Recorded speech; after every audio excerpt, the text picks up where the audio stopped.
자, 이제 시작해볼까요? 애기들 6월 모의고사 잘 봤나요? 선생님이 이제 애기들 와서 다 질문했는데 많이 틀리는 경우는 거의 없는 것 같고, 그래서 실제로 선생님 생각할 때에는 시험이 엄청 쉬웠습니다. 수능은 이렇게 쉽진 않을 거고 9월은 이거보다 어려워질 거입니다. 근데 우선 선생님이랑 잠깐 여기 선생님이 오답률 1, 2, 3위만 잠깐 보고 갈게요. 시간을 많이 들이지도 않을 생각입니다. 페이지로는 오늘 주간지에 줬어요. 잠깐 이야기를 해보면 1등급 컷 자체가 한 48점이 될 거고 2등급 컷이 44점, 3등급이 40점, 4등급이 33점인데 시험이 워낙에 쉽다 보니까 선생님이 생각할 때 한 50점 1등급 컷 나오지 않을까라고 생각했거든요. 실제로는 수능에서 만약에 이렇게 나왔다? 50점 1등급 컷입니다. 근데 아직은 공부가 덜 된 친구들이 있으니까 48점 1등급 컷이다. 근데 내가 지금 물어봤더니 이렇게 실수한 애들이 많아. 그리고 또 개념을 틀린 친구들이 있더라고. 근데 분명히 잘못 읽는 거 선생님도 잘못 읽을 수 있거든. 그러니까 이 부분 자기가 실수할 수 있다는 걸 생각하고 꼼꼼하게 보는 것도 중요하다. 선생님이랑 이 부분 잠깐 1위부터 5위까지 잠깐 보면 좀 특징적인 부분이 1위에서 표 분석으로 인구 부양비가 오답률 1위 55.7%. 인구 부양비도 좀 쉽게 나온 편입니다. 사회보장제도는 진짜 쉬운 형태로 가중평균 나왔죠. 좀 특징적인 게 사회문화 현상을 바라보는 관점을 아이들이 한 절반 틀렸더라고. 그리고 요번에 문제 스타일 자체가 약간 통합형으로 나와가지고 사회변동, 진화론, 순환론이랑 사회운동이랑 묶은 문제가 출제됐는데 이런 것들이 이제 신유형에 해당되는데 내용은 어렵지 않죠. 아마 수능에서도 이런 식으로 묶어가지고 얘네들을 출제할 가능성이 있어. 그리고 이제 사회 불평등 현상을 바라보는 관점 되게 오랜만에 출제했는데 오답률 5위에 올라와 있습니다. 근데 오답률 5위라고 해봤자 40%도 안 되죠. 자, 이제 1위부터 어디 한번 살짝 요거 체크해 볼게요. 페이지 5페이지 선생님이 이야기했습니다. 얘네들 조건절들 잘 따져보면 되고요. 그리고 이 표 그대로 옮겨 적고 수치만 채우면 된다. 그래서 선생님이 지난주에 6월 모의고사 대비하면서 인구 부양비 틀이라고 했어. 자, 선생님이 이 부분이 있습니다. 그래서 내가 이 이름을 완전한 틀, 완벽한 틀 이렇게 하면 애기들 머릿속에 더 남지 않을까? 이 틀을 벗어나는 문제가 없어. 이건 내가 장담할 수 있어. 당연히 애기들이 이 틀이 없이도 풀 수 있으면 그 틀로 애기들 방식대로 풀면 돼.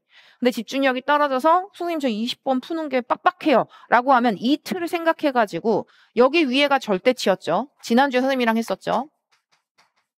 즉 인구수에 대한 이야기란 말이야. 그리고 여기 유소년 그다음 부양인구 그리고 노인인구에 대해서 여기 비율 찾아주는 게 인구 부양비 바였어. 그래서 절대치 인구수 찾아주는 거 그리고 비율 맞춰주는 거 이게 전부 다야. 근데 여기다가 예쁘게 끼워 넣기만 하면 돼. 그런데 애기들 시험장에 갔을 때 총 부양비 보자마자 인구 부양 비율 생각한 사람 손. 우리 솔직히 해보자. 1명, 2명, 3명. 오, 그래도 이렇게 손 들었어. 잘했어. 왜냐면 애기들 선생님 이거 인구 부양비 무지개라고 해가지고 속도를 엄청나게 빠르게 만들어준다 그랬어. 이 얘기는 뭐냐면 총 부양비 알면 부양인구 비율 알 수 있다. 부양인구 비율 알면 총 부양비 알 수 있는데 그 이유 이야기했었죠. 왜 그러느냐? 자 생각해봐. 총 부양비는 부양인구를 100으로 놨을 때 얘네 둘의 합이 총 부양비란 말이야. 얘를 알파라고 놓고 보자. 그럼 전체 사람이 100 플러스 알파라는 이야기야. 그러면 총 부양비는 100분의 알파 곱하기 100이기 때문에 이 얘기는 뭐냐? 총 부양비를 알면 부양인구 비율을 여기요. 100 플러스 알파죠. 100 플러스 알파분의 100 곱하기 100이기 때문에 총 부양비를 알면 우리 부양인구 비율을 알 수 있다. 그리고 선생님이 애기들에게 진짜 시험에 많이 나오는 게 있다. 총 부양비 100일 때 부양인구 비율 50%. 이유는 무엇이냐? 자, 생각해봐봐. 총 부양비가 100이라는 말은 부양인구 100일 때 얘네 둘의 합이 100이야. 그러면 100분의 여기 200이죠. 전체가. 여기가 200이 되는 거잖아. 이 둘의 합은. 그러면 얘는 200분의 100 곱하기 100. 50%죠. 근데 이걸 계산을 하는 친구들과 총 부양비 보자마자 부양인구 비율이 떠오르면 차이가 엄청나게 빨라져. 이 속도에서. 그리고 또 하나는 총 부양비 150인 경우 부양인구 비율은 40입니다. 이유는 이거랑 똑같죠?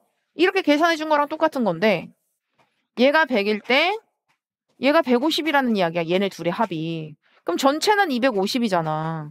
그럼 250분의 100 곱하기 100.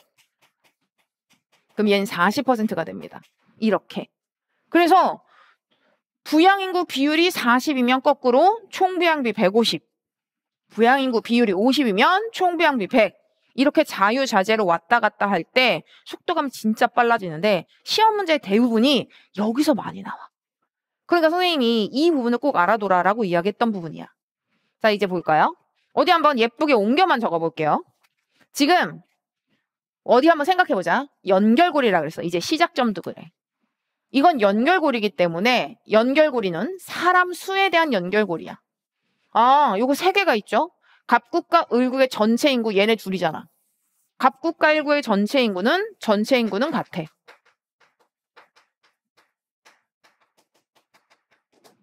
그리고 갑국에서 t 플러스 50년의 인구는 t년의 2배이다. 얘 2배 됐네. 얘는 3배 됐네. 그리고 애기들 그 기준값을 100으로 놓고 시작해. 왜냐면 어차피 그 기준값에서 증가하고 그 기준값에서 감소하는 부분이기 때문에 얘를 기준으로 생각하면 돼.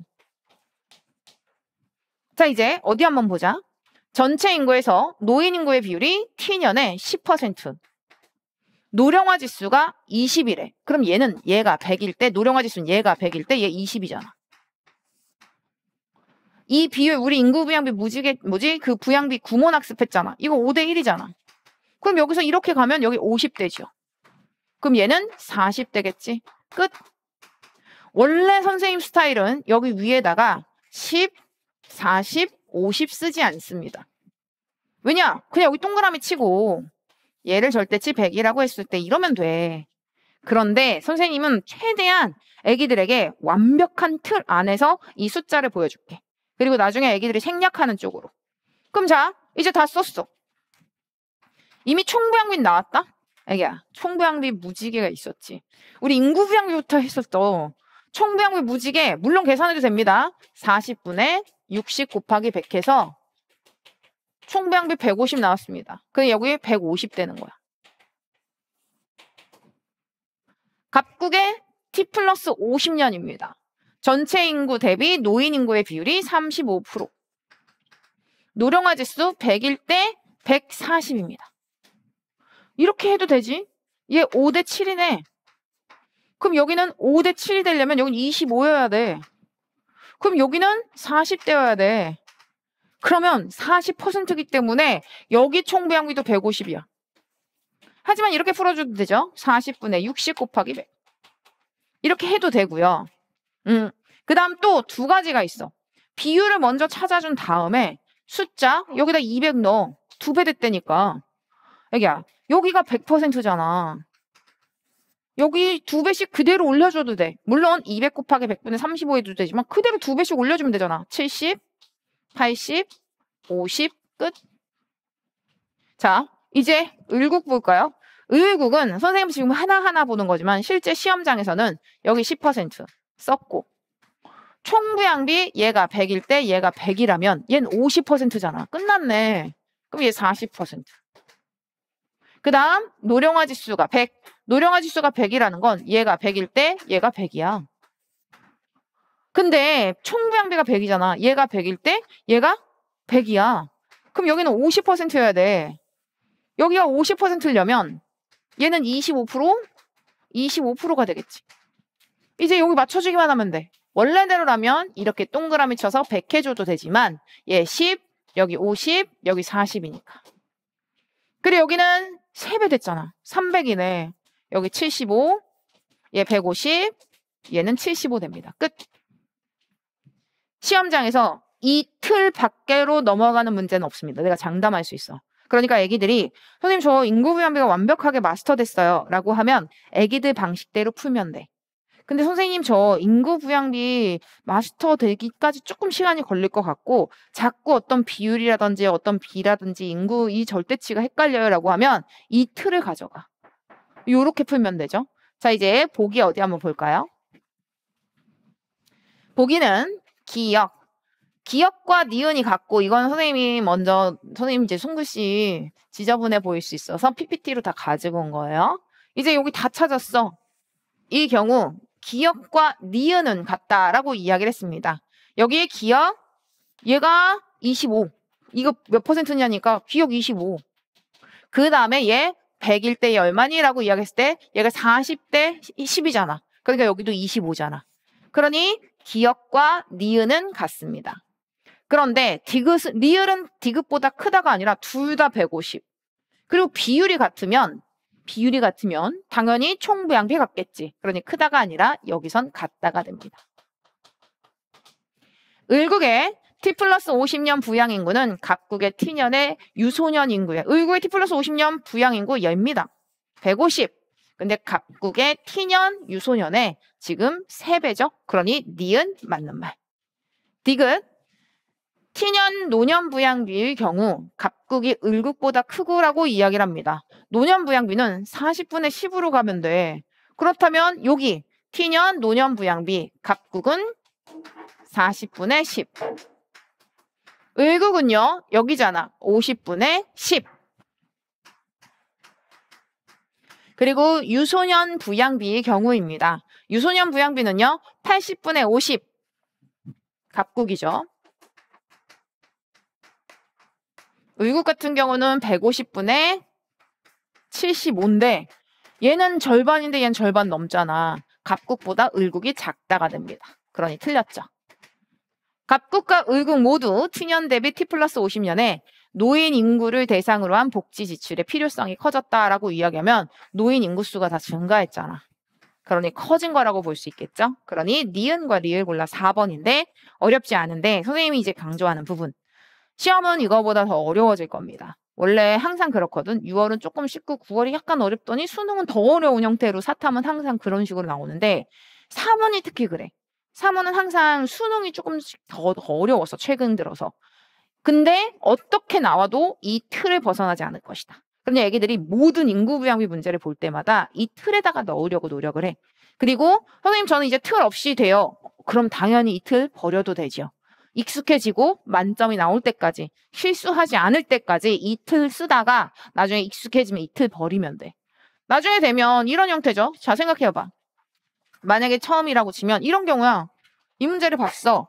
그럼 막 동그라미 그릴 필요도 없고 그지? 동그라미 그릴 필요도 없고 아 갑국, 을국 4개는 그려야 되는구나. 왜냐면 이거 다 찾아야지만 풀 수 있으니까. 갑국, 을국 그리고 예쁘게 적는 거야 그냥. 만약에 선생님 스타일로 문제를 푼다면 전체 노인 인구 비율 10%. 놓치지 않으려고 일부러 퍼센트는 쓰고 다녀도 상관없어요. 노령화 지수 100일 때 20. 얘는 35%. 얘 100일 때 140. 그리고 이제 알지? 인구 같대. 그럼 어차피 100으로 움직일 거니까 얘가 동그라미인데 얘가 5배잖아. 그럼 여기 50, 40, 2배, 200. 여기서 35. 여기 200에 35야. 그럼 여기는 실제로 100%였단 말이야. 그럼 2배 되면 여기 70이잖아. 그럼 여기에 절반. 그럼 여기는 50. 여기는 80. 끝. 실제 시험은 이렇게 풉니다. 선생님의 푸는 방식이야. 여기 밑에 비율도 안 찾아줘. 왜냐면 어차피 비율을 찾지 않고 결론적으로는 사람 수를 물어볼 거거든. 근데 선생님 꼭 저는 비율을 찾는 게 편한데요. 상관없어. 안정적으로 애기들이 만점을 맞는 게 중요한 건 거지 꼭 선생님의 틀을 100% 이걸 똑같이 써라라고 얘기하는 게 아니라고. 근데 안정적으로 만점이 나오는 그 순간까지는 이 틀 안에서 움직이면 전부 다 풀릴 겁니다. 실제 선생님이 푸는 방식에 대한 이야기를 얘기해 준 거야. 자 이제 그리고 15번으로 가볼게요. 오답률 55%인데 이렇게 쉽게 안 나오겠죠? 자 사회보험 공공부조 사회서비스는 이야기하지 않을게요. 문제 보자마자 A, B 두 지역으로만 이루어져 있고 라고 하는 순간 가중평균 문제입니다. 비율, 전체 비율에 가까운 쪽에 분모값이 크죠. 두 지역밖에 없으니까 아니 이걸 굳이 여기다 그냥 바로 4 하면 되잖아. 그럼 여기는 1, 여기는 2, 크로스, 크로스. 여기가 2 알파면 여기는 알파가 됩니다. 전체는 3알파가 되겠지? 이렇게 푸는 건데 이 내용은 바로 얘죠. 생각해보자. 다시 A 지역이 3%, B 지역이 6%. 비율, 전체 비율. 전체 비율이 가까운 쪽에 분모값이 큰 겁니다. A 지역의 전체 인구가 얘 00이죠. B 지역의 전체 인구보다 2배인 거죠. 요렇게. 근데 계산하기 귀찮으니까 여기 3, 여기 1, 여기 2. 자, 분모값 찾았어. 분모값 찾은 다음에 뭐 해주는 거야? 분자값 찾아가는 거잖아. 그러면 여기 분모값에 분자 비율 적용해 분자값 찾는 것이고 구멍은 어떻게? 분자값의 합수로 가는 게 좋다 그랬어. 이 얘기는 뭐냐? 얘가 3일 때 이 전체는 30. 원래대로라면 3에 곱하기 100분의 10 해야 되는 건데 100분에는 어차피 똑같이 달고 다니니까 그냥 생략해 주는 거죠. 얘네들이 분모값이라고 치면 얘는 분자값 비교. 얘는 8. 그럼 자 생각해봐. 얘네 여기 두 개를 합쳐야지 얘가 되는 거라면 얘는 22. 이렇게 찾아지는 거야. 얘는요. 6, 12. 다 찾았죠? 얘는요. 20, 7. 그리고 여기는 얘네 둘을 더했더니 27이네. 그러면 얘네 둘을 곱한 값이 얘여야 되잖아. 그럼 여긴 11% 끝. 얘네 둘을 곱한 값이 얘여야 되잖아. 얘는 9% 끝. 이렇게 찾는 거야. 실제 시험은 이거보다 선생님은 이만한 넓이에 여기다 이렇게 글씨를 쓰니까 오래 걸리지만 실제로는 더 빠르겠죠. 당연히 비율 전체 비율 말고 0점 찾기로도 가능합니다. 예를 들면 분모값을 알파, 여기 베타라고 놓고 보자. 3에서 4 빼주세요. 마이너스 1, 6에서 4 빼주세요. 2 곱해. 마이너스 알파 플러스 2베타는 0이 되고 알파는 2베타죠. 이 얘기인 즉슨 여기에서 A 지역이 B 지역의 2배이구나. 이렇게 똑같아지는 거야. 이거는 애기들이 편한 거, 가중평균으로 가든 0점 찾기로 가든 애기들이 편한 대로 문제를 푸시면 됩니다. 기억은 11 맞지만 니은은 8이다. X가 되죠. 그래서 요 부분들 선생님이 요거 다 적어왔으니까 자 2번 가나중 선별적 복지의 성격이 강한 제도의 수혜자 수는 A 지역이 B 지역보다 작다라고 이야기를 하는데 선별적 복지 공공부조죠. 사람 수 물어보는 거잖아. 둘이 같잖아. 그러니까 이 X 사회 서비스 수혜자 수 물어보는 거잖아. 3배보다 작지요. X 금전적 지원 원칙으로 하면서 사전 예방자 성격이 강한 제도는 사회보험입니다. 사회보험 얘 2배라면 16일 텐데 그거보다 많지요? 그러니 4번 맞는 말. 5번 각국 전체에서 상호부조의 원리가 적용되는 수혜자 수 사회보험 30. 소득 재분배효과가 가장 큰 거 공공부조 12. 거기에 2배보다 크지요? 그러니 X.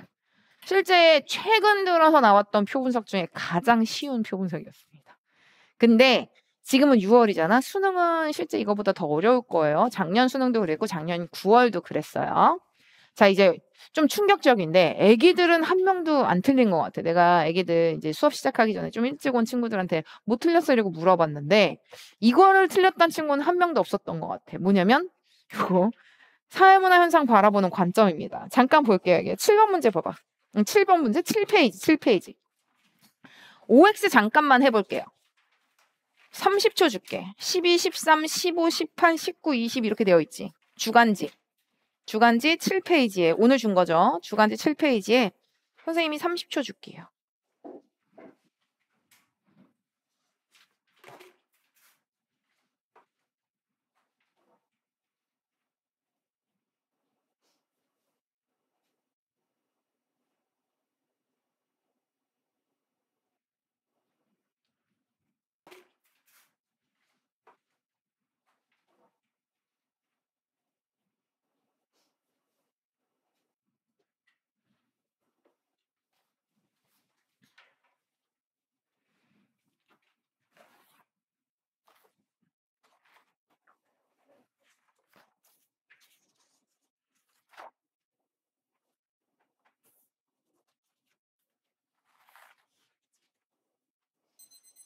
자, 같이 볼까요?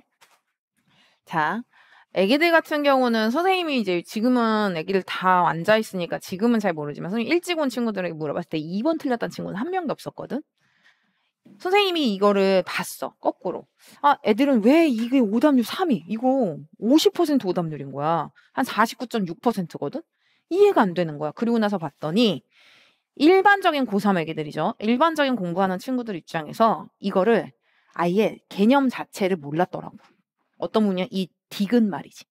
갈등이라는 말을 그냥 갈등론으로 푼 거야. 그래서 기억 디귿을 골라서 이 디귿을 고른 친구들이 무려 20.5%고 이 디귿까지 들어가가지고 그냥 갈등으로 춤춰가지고 푼 친구들이 11.5%, 이제 여기서 32%를 가져가더라고. 그러니까 이 얘기는 무엇이냐? 요 부분이에요. 자, 우리 이거 선생님이랑 스펙트럼에서 했었던 내용입니다. 선생님이 생각할 때 이 부분이 아이들이 모른다라는 걸 아니까 평가원이 이걸 다시 건들지 않을까라는 생각을 해. 근데 이거는 뭐 확실하진 않지. 실제로 개념으로 어려운 문제가 아닌데도 불구하고 오답률이 높은 건 분명히 의미는 있는 거거든. 그럼 자, 어디 한번 볼게요. 내용 자체 요거 엑셀표부터 본다. 사회 변동이 사회 구성원들 사이의 대립과 투쟁의 결과. 당연히 갈등론이죠. 갈등으로 인해서 그 투쟁의 결과로 사회 변동이 일어난다. 대립과 갈등을 대립과 갈등이 사회 본질적 속성이다 라고 해서 yes라고 하는 게 갈등론이야. 그러면 no라고 대답하는 건 기능론과 그리고 상상이겠지. 그러니 기능론과 상상론을 구분할 수 없다. 네, 둘 다 no라고 할 거거든. 이건 갈등론만 yes라고 할 거란 말이야. 그러니 당연히 얘는 O가 됩니다. 사회의 안정과 조화를 위해 사회 각 부분들이 조정되는 과정을 사회 변동으로 봅니다. 기능론인데, 자, 선생님이 이야기했던 부분이 있었어. 어떤 부분이냐? 이 사회 변동 이론은 5단원이야. 사회 변동과 관련해선 실제로 그 사회 변동의 방향, 즉 진화론과 순환론이 메인으로 출제됩니다. 진화론과 순환론이 메인으로 출제되다 보니까 애기들 머릿속에는 사회 변동과 관련된 기능론과 갈등론이 사라져 있어. 근데 기능론의 입장에서도 사회 변동 이루죠. 어떻게? 안정과 조화를 이루기 위해서 각 부분들이 조정되는 과정, 사회 변동. 그래서 이 부분 우리 이거 스펙트럼 하실 때도 했었던 거예요. 급격한 사회 변동을 설명하기 용이한 건 갈등론의 특징이야. 순환론이 아니라. 그리고 점진적인 사회 변동을 설명하기 용이한 건 기능론의 특징이야. 무엇이 아니라 진화론이 아니라. 근데 이게 2018학년도 9월에 나왔을 때 오답률을 끌고 갑니다. 왜냐면 아이들 머릿속에 사회 변동은 진화론과 순환론만 있는 거야. 기능론, 순환, 여기 기능론, 갈등론은 사라져 있고. 근데 이게 되게 오랜만에 니은 선지로 나온 거거든, 생각해보면. 그러니까 애기들이 기능 갈등 0단원에서 보는, 선생님의 기준에서 0단원이죠. 즉 1단원에서 보는 내용과 다르니까 이거 뭐지? 이런 생각이 들어. 이거 5단원에 있는 기능 갈등이랑 같이 섞은 문제야. 근데 우리 이거 엑셀표에서 다 했었어. 그러니 얘는 기능론, 얘는 얘 X가 되는구나. 그리고 이제 이 부분입니다. 갈등이라는 용어는 어느 관점과 연관되어 있느냐? 자, 선생님이 이거와 관련해서 스펙트럼에 어떤 것도 확정할 수 없다라고 하는 이 용어가 상호라는 단어, 불가피라는 단어, 그리고 갈등이라는 단어에 현혹되지 말아라. 생각보다 고3 아기들 중에 상호라는 단어만 보면 상징적 상호작용이라고 생각하는 친구들 많아서 수능 때까지 끌고 가는 시험의 포인트 중에 하나다. 불가피는 또 아이들은 이거 생각보다 사회 불평등은 불가피하다를 기능론으로 외운 거야. 그러니까 불가피하면 무조건 기능론이라고 하는 친구들이 있어. 안 된다고. 이건 피할 수 없다야. 상호라는 개념은 서로 간에라는 뜻이고, 그럼 이거는 확정 불가의 그냥 일반 용어들이야. 다만 이건 기능론에서는 상호 의존성 강조, 즉 사회 각 부분에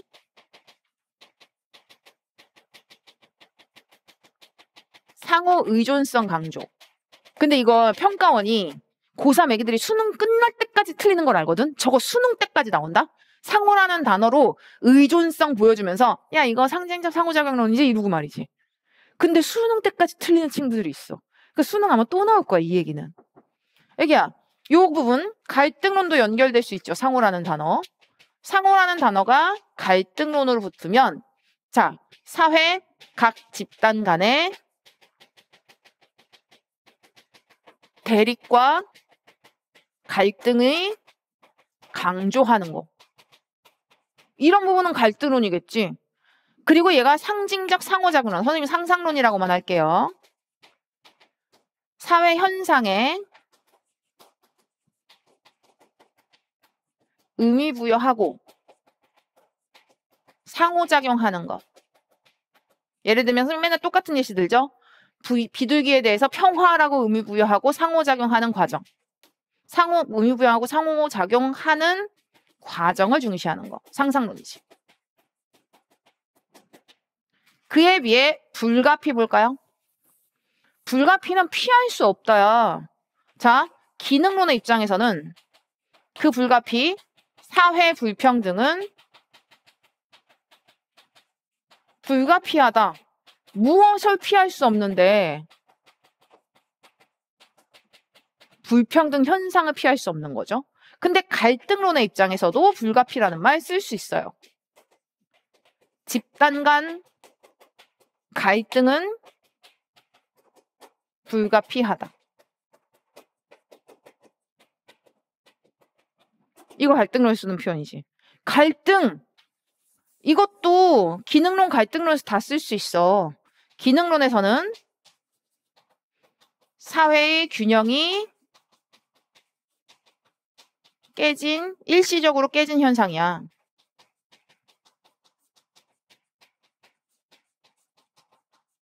그래서 곧 다시 안정과 통합을 유지할 거야. 갈등 있을 수 있지. 그러니 이것은 깨진 상황이 갈등. 존재할 수 있지. 다만 일시적으로 잠깐 있는 거고 조만간 안정 통합을 이룰 거야. 거기에 비해서 갈등론에서는 사회 내에 언제나 존재하는 거지. 그리고 사회 원동력, 사회 발전에 그리고 변동의 원동력이지. 이걸 갈등이라고 본단 말이야. 근데 갈등이란 용어 자체 기능론이지 갈등인지 확정할 수 없어. 자, 사회 갈등을 균형 회복을 위한 일시적 과정으로 본다? 자, 생각해봐. 지금 균형이 살짝 깨진 불균형 상태란 말이야. 그래서 균형 회복을 위한 일시적인 그 불균형 상태로 보는 건 기능론의 관점입니다. 이게 정말 오랜만에 나왔거든. 왜 그러냐면 선생님이 이거 보면 알겠지만 2013학년도 평가원이 썼던 이 내용입니다. 선생님이 최대한 비슷한 내용들은 최근 거를 쓰려고 하는데 선생님의 그 스펙트럼 엑셀표에는 역대 평가원 2009년 것도 붙어 있어. 2007년 것도 있어. 근데 왜냐?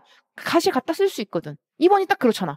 2013이야. 지금 2025니까 지금 12년 만에 저 표현 다시 쓴 거야. 메인으로 딱. 그러면 자, 생각해 볼까요? 물론 교과 과정에서 빠진 적은 없죠. 근데 평가원이 직접적으로 썼을 땐 되게 오랜만에 쓰니까 선생님이 생각할 때 왜 아이들이 디귿을 이렇게 많이 골랐을까? 이거를 기능론이 아니라 갈등론으로 봤었을까라고 이야기를 했었을 때 디귿을 갈등으로 생각한 거야, 아이들이. 요거 때문이구나. 갈등이란 용어 때문에. 그럼 얘는 당연히 기능입니다. 개별 구성원의 이익과 집합의 이익 간 불일치는 사회적 갈등으로 나타날 수 있다. 이때 중요한 것은 서로 다른 개인들의 이익이 사회적 관계 내에서 작용하고 자신의 이익을 온전히 추구하기 위해서 구조화된 그 관계에 규정된 역할 속에서 각각의 이익 추구를 고려하고 상호 의존성. 그래서 이런 것을 통해서 안전상태, 의존적 상황을 통해서 기능, 대립과 갈등, 사회 본질적 속성으로 본다. 갈등이니까 틀렸고요. 질서와 안정에 기반한 점진적 사회변동 설명하기 어렵다라고 이야기하는데 이 부분 아니요. 오히려 용이하다입니다. 아까 보여줬었죠. 사회 변동과 관련해서도 그 기능론 갈등을 엮을 수 있는 거. 그 다음 사회 갈등을 균형 회복을 위한 일시적 과정으로 이해한다. 기능론 입장에서 맞는 말. 그래서 답은 2번입니다. 근데 이게 의미하는 바가 평가원도 생각할 거야. 이거 아이들이 모르는구나. 그럼 이건 다시금 또 출제될 수 있는 부분이기 때문에 이 부분은 이 용어와 함께 같이 정리해 주세요. 수능 때까지 얘는 진짜 자주 나오는 건데 이거 오랜만에 출제된 거지. 갈등이란 용어도. 그리고 선생님이 한 문제를 더 넣어놨는데 오답률은 높지는 않은데 우리가 지난주까지 해가지고 상황 판단이 끝났었어요. 그래서 이거는 그냥 상황 판단에 대한 이야기, 어떻게 접근해야 하는지만 보고 끝내려고 합니다. 이건 문제는 안 풀 거야. 문제는 안 풀고 접근하는 방식, A, B, C가 무엇인지 접근하는 거야. 애기들, 이거 상황 판단 문제잖아.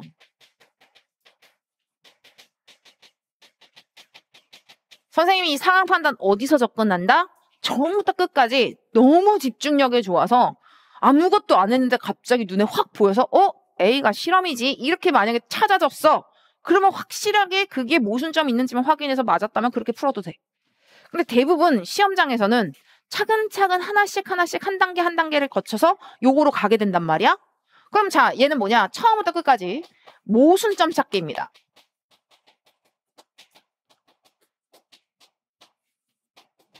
모순점 찾기라는 건 뭐냐면 내가 지금 이게 3점이 되기 위해서 1점이 되기 위해서 모순점이 있나? 모순점이 있다라고 하는 순간 걔는 안 되는 거야. 그리고 모순점 없는 걸 찾는 거지 정확하게는. 그럼 자, 어디서 시작하라 그랬어? 모든 이런 문제의 시작은 0점 그리고 4점. 왜냐? 선생님이 계속 이야기했죠. 수능에서 단 한 번도 4개 이상을 질문을 한 적이 없어. 여기 1번 질문, 2번 질문, 3번, 아니, 여기 A, B, C, D라고 해볼게. A, B, C, D의 질문이야. 이 질문들이. 그럼 얘는 4개 이상 질문을 한 적이 없어. 4개를 다 맞으면 4점이고 4개를 다 틀리면 빵점인 거야. 그래서 선생님이 그 얘기했잖아. 0점과 4점에서 시작하는 게 좋다. 왜? 다 맞는 순간 확정되는 게 많아지기 때문에. 다 틀리는 순간 확정되는 게 많아지기 때문에. 실제로 틀린 것보단 맞는 게 더 확실합니다. 자, 이제 그리고 나선 1점과 3점을 보라 그랬어. 그리고 제일 마지막에 2점 봐야 된다 그랬어. 그럼 여기서 시작해야 돼. 1점과 3점. 그리고 이제 답변이 서로 크로스되거든. 즉 틀리거나 매칭되는 부분들을 체크해 주는 거야. 우선 생각해보자. 얘네 둘의 답이 같습니다. 둘 중에 하나는 무조건 틀려야 돼. 이걸 찾아냈어야 돼. 왜 둘 중에 하나가 무조건 틀려야 되냐면 만약에 잘 봐봐. 얘가 여기서 둘 중에 하나가 아니라 얘는 둘 다 맞았다고 쳐봐. 둘 다 맞으면 3점이 되기 위해선 둘 중에 하나는 틀려야 돼. 그럼 자, 이게 둘 다가 다 맞는 경우라면 이 경우라면 얘네 둘은 다 서로 다르니까 얘네 둘도 맞아야 돼. 안 맞는 거야 1점으로. 그러니 얘는 둘 중에 하나는 틀려야 되는구나. 여기서 이걸 찾아줬어야 돼. 모순점 찾기에서. 모순이 되지 않기 위해서는 둘 중에 하나는 틀려야 된다는 얘기는 둘은 맞아야 돼. 이제 나왔죠. A, B, C 확인해 볼까요? A는 인위적으로 통제된 상황에서 변수를 효과적으로 관찰하는 방법이다. 실험법입니다. 그리고 B는 C에 비해서 주로 양적 연구에서 활용하는 방법인가? B는 C에 비해서라고 B에 비해서 C는 양적 연구에. 그럼 C가 양적 연구에 질문지겠네. 그럼 나머지 하나는 면접이 되죠. 다 찾았습니다. 그리고 이제 나머지 찾는 거야. A에 비해서 B는 자료 수집 과정에서 B잖아. 연구자가 유연성이나 융통성을 발휘하기 용이한가? 라고 이야기했을 때 얘가 되겠지. 근데 아니오네. 얘 틀렸네. 그럼 얘는 맞아야 돼. 그럼 얘는 맞았지? 얘 다 틀렸네. 그러면 얘 하나 맞았네? 근데 얘 틀렸네? 근데 얘는 요거 2개가 이미 틀린 상황이니까 얘 맞아야 돼. 그럼 여긴 얘 들어가야죠. 이렇게 풀면 끝. 이거의 실마리를 잡는 게 포인트야. 근데 이 실마리 어디서 시작하느냐? 나 이거 모순점 찾아야 되는데. 그리고 바깥쪽부터 0.4점부터 이렇게 밀고 들어오는 거야. 그리고 얘네들 답이 서로 같은 경우이기 때문에 여기 둘 중에 하나는 무조건 틀려야 되는구나. 이거 생각해낼 수 있었어야 된다. 그래서 이렇게 선생님 나머지 1, 2, 3, 4, 5는 안 할게요. 어렵지 않은 거여서. 자, 이렇게 해서 우리 6월 모의고사의 주요 문항도 봤습니다. 지금 보면 알겠지만 주요 문항 안에 삶은 항상 바라보는 관점이 들어와 있어. 근데 이거 좀 의아하긴 하거든. 근데 이유가 무엇이었냐라고 하면 되게 오랜만에 나온 선지 자체이지 않았을까. 근데 애기들 거의 안 틀린 이유는 스펙트럼에서 이제 그게 다 있으니까 너무 애기들 입장에서는 당연했을 수 있어. 근데 실제 전국구 단위에서는 절반의 학생이 틀린 문제였다. 그리고 선생님이 계속 이야기하죠. 6월보다 더 어려워질 겁니다. 근데 유언에서 다루지 않는 내용이 갑자기 시험에 나오거나 이러진 않아. 시험의 난도 자체가 높아지는 거지 여기서 다루지 않은 개념을 새롭게 배워야 되거나 하는 거는 없고 이 부분에서 조금 더 꼬아서 조건절이 많아진다거나 아니면은 지금 실제로 샤라운 문제가 있었는지 없었는지도 선생님 머릿속에 기억이 안 나오는? 샤라운 문제가 없었던 것 같아. 그리고 그 말풍선 함정도 없었던 것 같아. 그래서 6월은 되게 쉬운 형태로 문제가 출제된 케이스여서 애기들 근데 6월 풀면서 느꼈을 거야. 눈에 보이잖아. 이 문제 나왔다. 이 문제는 이런 식으로 막 느껴진다면 수능 때기도 다 똑같이 이런 느낌을 가지고 수능장에 가서 시험을 풀면 돼.